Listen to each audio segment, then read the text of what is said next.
and from like a little bit from an effective altruist perspective is when we think about these kind of, I agree that if we don't solve multipolar traps and these generator functions of X risk, then we will self-terminate. I fully agree with that. But the question is, at what timeline? And so you can imagine a world where we're trying to solve these kind of, we're at this super abstract kind of meta level and trying to solve these kind of generator functions of X risk while, oops, one of the X risks actually killed us. You know, you can also imagine vice versa, where we only solve one of the X risks, but then the generator functions kill us. So how do you think about kind of the cost of delay there in terms of like what stuff we should focus on at which time?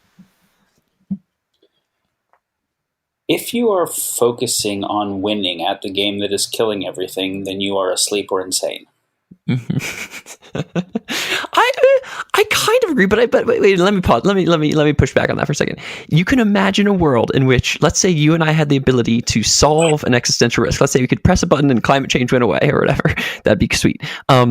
Or we could concentrate on solving the generator functions of X risk. I could see some versions and work on that for like a longer time or whatever. I could see a version of reality where certain people try to solve the X risk itself rather than the kind of meta level generator functions. Do you know what I'm saying?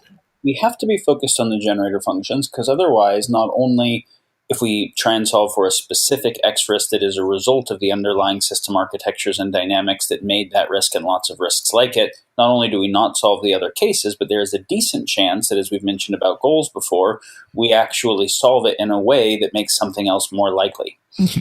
And this is why, so when I said, if we are trying to win at the game that is killing everything, basically win at rivalrous games, and we're asleep or insane, meaning we just either don't understand the phenomena or is something else wrong, then what we also realize is that trying to just keep addressing the symptoms without addressing what's causing them doesn't make any sense either.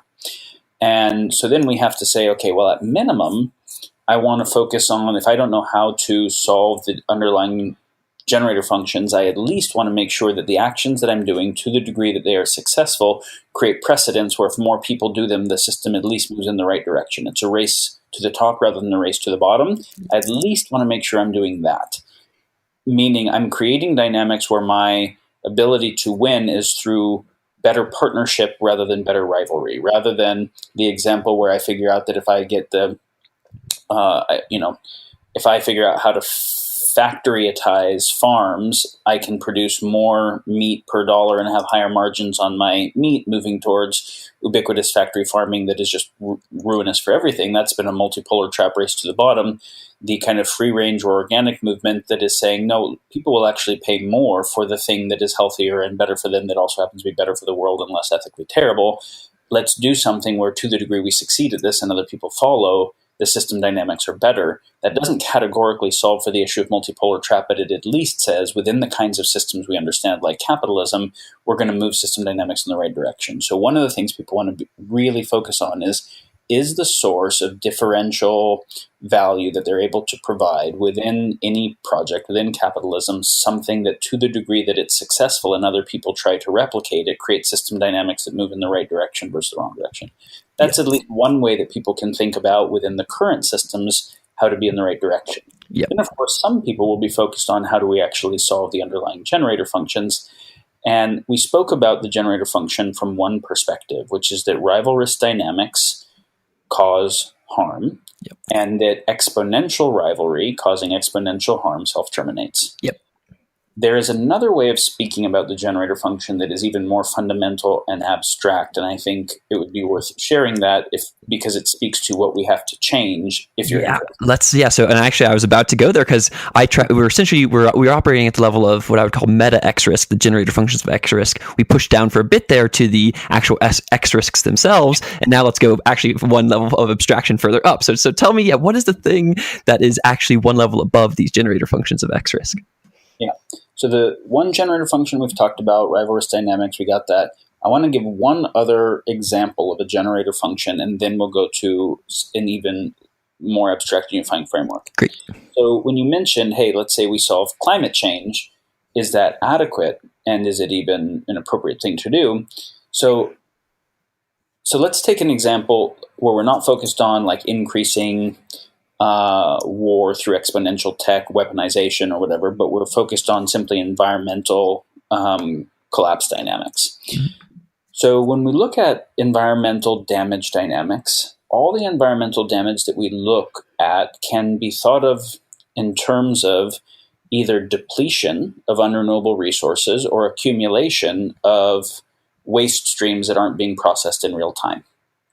And so accumulation and depletion, when we start to look at the examples, so I say, okay, accumulation, right, what we call toxicity, whether I'm talking about nitrogen runoff causing dead zones, or the plastic in the ocean, or mercury in the water or in the air, or uranium or carbon dioxide causing carbonic acid and ocean acidification, or carbon dioxide in the air, or any of those, right? The CFCs or HFCs that were the ozone hole problem, those are all special case examples of some kind of accumulation of something that doesn't have a feedback loop that can process it in real time, that has some externalized cost on the anti-fragility of the ecosystem writ large. If I try and focus on one of them and say, hey, I'm just going to sequester a bunch of CO2, but I'm not stopping the nitrogen runoff or the, any of those other ones, the biodiversity loss, the whatever, then what we'll find is I move the curve a tiny bit, but I haven't addressed the fact that there are many, many different metrics that are all moving to collapse from the same underlying dynamic. Similarly, on the other side of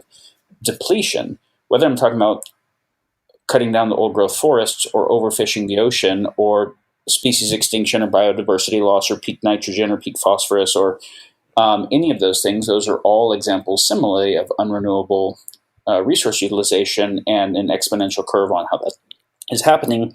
So then we say, let's put those both together, and we look at that in a natural ecosystem like a forest, there is no unrenewable use of resource and there is no accumulated waste. Every new thing is made from old things. All the old things get turned into new things. So you have comprehensive loop closure. All the atoms are in closed loop atomic cycling, so that the atoms from one thing, when it dies, become new things at the same speed that things are dying at, or turning to waste. The anti-fragility of nature is a function of a few things, but primarily for this example, a function of closed loop dynamics. The fragility of the human-built world is largely a function of open-loop dynamics. So when we look at depletion on one side and accumulation on the other, those are the two sides of a linear atomic economy or materials resource economy, that we can say the underlying dynamic of linear flows rather than closed loop cycles, or open loops in a network diagram is the way we define toxicity writ large. Then we need to work on the generator function, not of just this one specific accumulation or depletion issue, but how do we have a process by which comprehensive loop closure is built into the choice-making processes of all humans everywhere? Yep.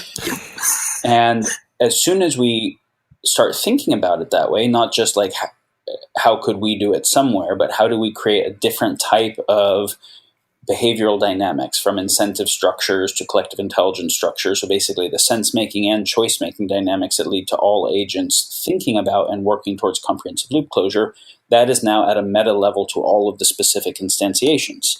So now we go one level deeper and we say we talked about rival risk dynamics multiplied by exponential tech, self-terminates. We also talked about linear flows, open loop flows on a finite planet also ends up leading to collapse dynamic. There is something that unifies both of those.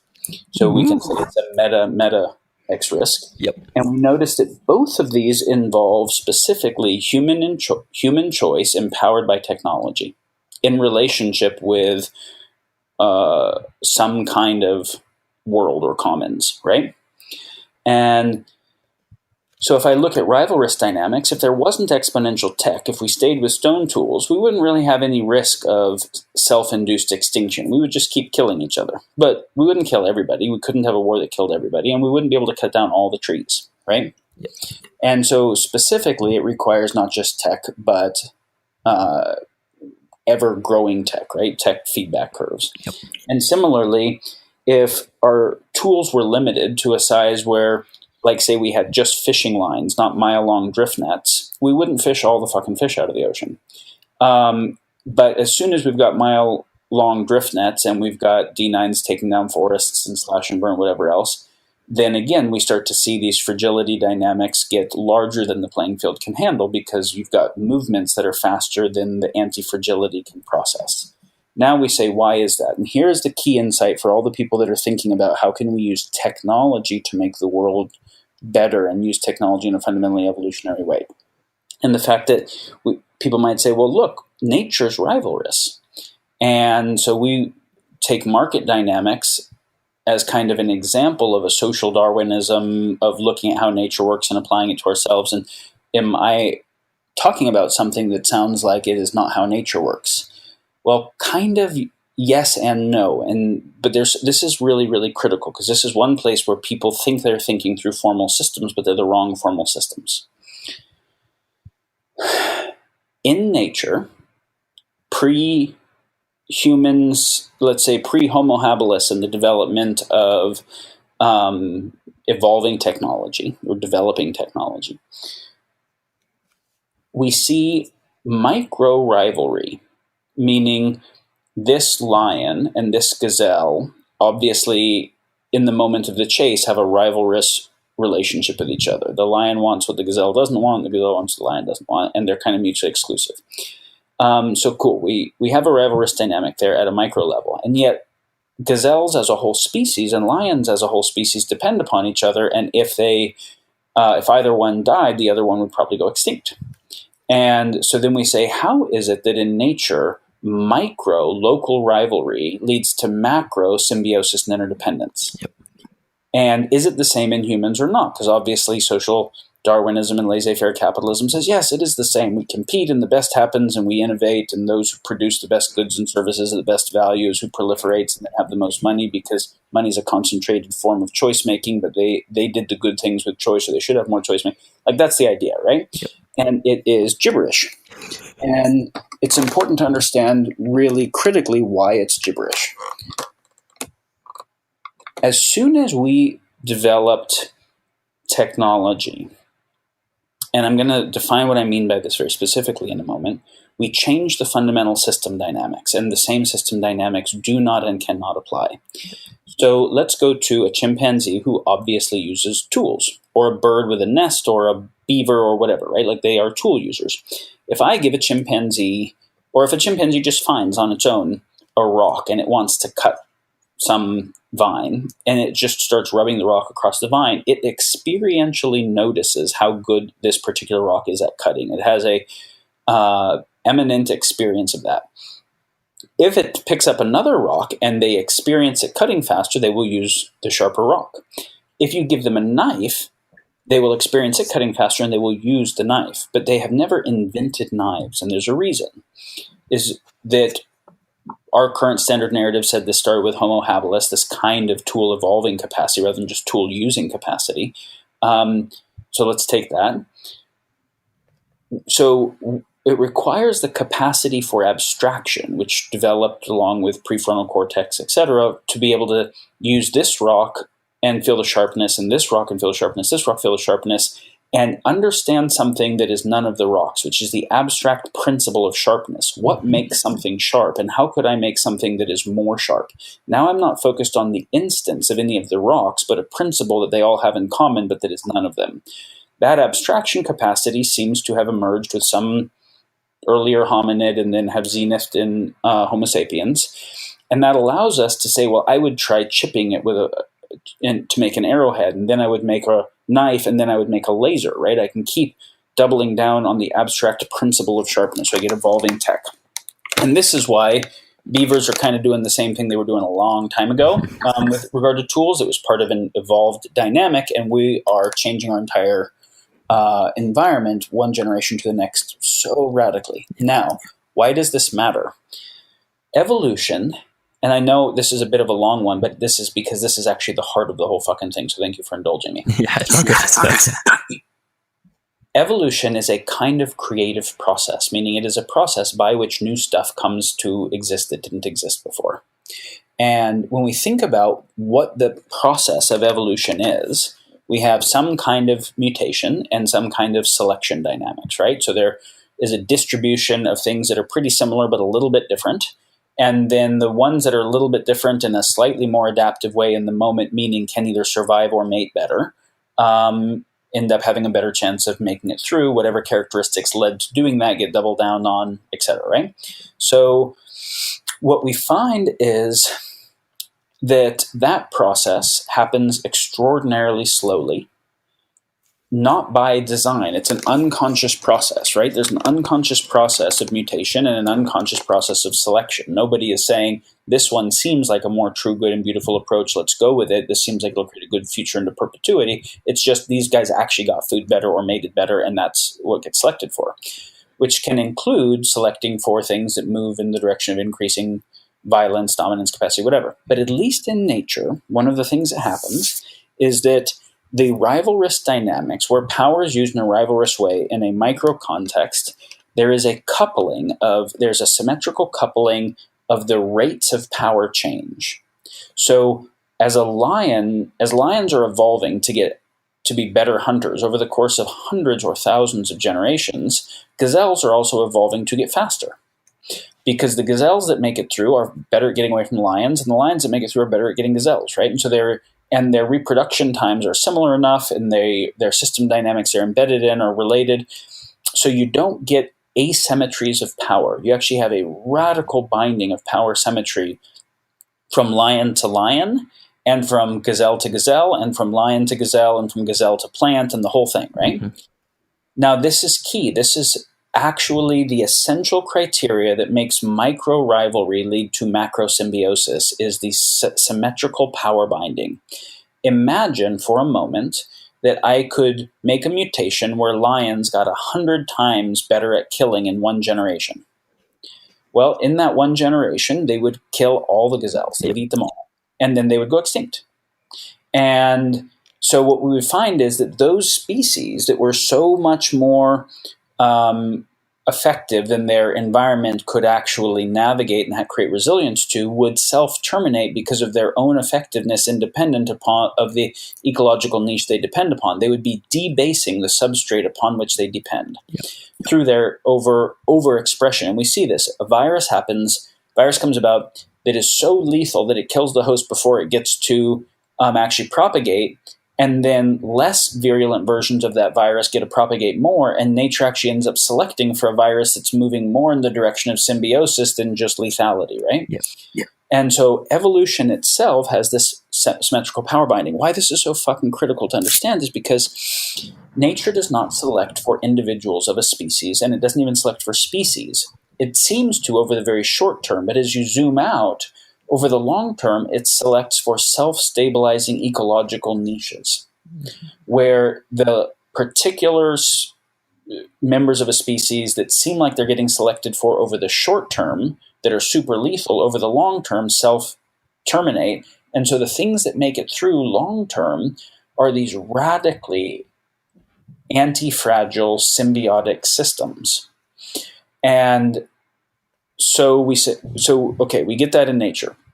And we look at the most badass apex predators in nature, whether we're looking at a lion or a shark or whatever, and we look at a lion killing a gazelle compared to what a human factory farm of cows looks like, right? And we look at a shark eating a tuna compared to a mile-long drift net. If fucking great whites got mile-long drift nets, the whole ocean would have not existed a long time ago. And so as soon as we developed technology and the ability to double down on technology, we broke the power symmetry. And we have to think about two applications: humans with regard to other humans, and humans with regard to the rest of nature that they depend upon. So humans with regard to other humans, the most powerful lion is not that much more powerful than the next most powerful lion. And is not even that much more powerful than the average lion or even one of the weaker lions. If you think about it, like the most powerful lion is maybe 1.1 or 1.2x more powerful than the up and coming lion, who will overtake him soon. Now look at human power distributions and say, how much more destructive power does a Putin or a Trump have than you do? A lot. Orders of magnitude. Yeah. Like the ability to destroy the whole planet versus the ability to maybe hit somebody, right? And maybe you can get a gun, right? And you look at it, you're, okay, I don't know, is that 9? Is that 12 orders of magnitude? It's a lot. Okay, well, that's a huge fucking power asymmetry. Now, humans with regard to nature, we can cut down a forest much, much, much faster than forests can replenish. We can use up resources faster than they can replenish. We can create toxicity faster than they can replenish, etc. As a result, that's why the open loop dynamics matter so much, is because nature cannot actually process the speed of transitions that we are making, right? And because we are increasing our predatory capacity faster than the environment can evolve, because technology is a second creative process. What we would call design is a consciously mediated, abstraction-oriented process. Evolution is an unconsciously mediated, non-abstract, eminent kind of process. Evolution leads to radical interdependent complexities. Technology allows the selection over the short term of something that has independent of its relationship with the rest of the whole. And so as soon as we get that those are mathematically fundamentally different, design gives us complicated systems that are all fragile. You notice everything that humans build. The house that I'm in can't repair itself the way that a forest would if a fire took it. The computer I'm on doesn't repair itself in the way my body does.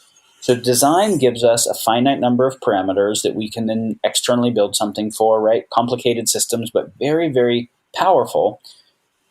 Complexity, anti-fragility, happens by self-organization. We don't really know how to do that, but we do know how to debase it. We know how to have the complicated debase the complex substrate upon which it depends. That's how we get increasing fragility until we have collapse. So why this matters is technology itself is a fundamentally new creative process in the history of local universe. It breaks the power symmetry, and as a result, it makes micro-rivalry turn into macro-rivalry, rather than micro-rivalry turn into macro-symbiosis. As a result, rather than get increasing anti-fragility, we get increasing fragility towards inevitable collapse dynamics. And so what that means is the relationship between the creative process called technology, creating complicated systems, and the relationship between the evolutionary creative process, creating complex systems, the relationship between those is the thing that we actually have to change and modulate, because we still have rivalrous basis for choice, humans choosing against each other in a rivalrous way. That came from evolution, but now extended through design, technology, complicated systems, our understanding of causal principles, optimization, in a way where the rivalrous dynamics are no longer checked in a way that creates any balance. So what we actually need is a new creative process, a new process by which new stuff comes into existence that is neither evolution nor design. It is a third thing. We're not designing parts we're not designing individual pieces of technology that empower rivalrous choice-making bases. We're not waiting for anti-rivalry at a macro level through evolutionary process. We are actually designing self-stabilizing, complex ecological niches and designing in the relationship between the complicated and the complex to be itself metastable. That, what we would call evolution by design, or sometimes referred to as transcendental design, is a actual different mathematical process of new stuff coming into being than either evolution or design is. And we can see that at the heart of it, design is all about the understanding of causation. We can understand the law, we can understand how a causal dynamic works, we can make a tool that allows us to manipulate that law, right? So science is the understanding of causation, and then technology is the application of it to have more effective causation, to be able to cause stuff at larger scale. But our basis for choice, science doesn't give us a good basis for choice because it's first person and science studies third person, which is why it said we say what is, not what ought. Our basis for choice is still coming from social Darwinism, still coming from a rivalrous evolutionary basis. Those two together is an unstable system heading towards collapse. We actually need then a theory of choice beyond game theory, beyond social Darwinism, that can be an adequate container for our causal dynamics and to be able to actually hold the relationship between choice and causation appropriate to have metastability. That is, if you want to talk about the macro level of the generator functions of X-risk, it is the relationship between choice and causation within the field of change and the necessity for a theory of and systems of right choice making at the level of individuals and collectives that can steward the level of causal power that we have through technology in ways that will create systems that are actually anti-fragile and metastable.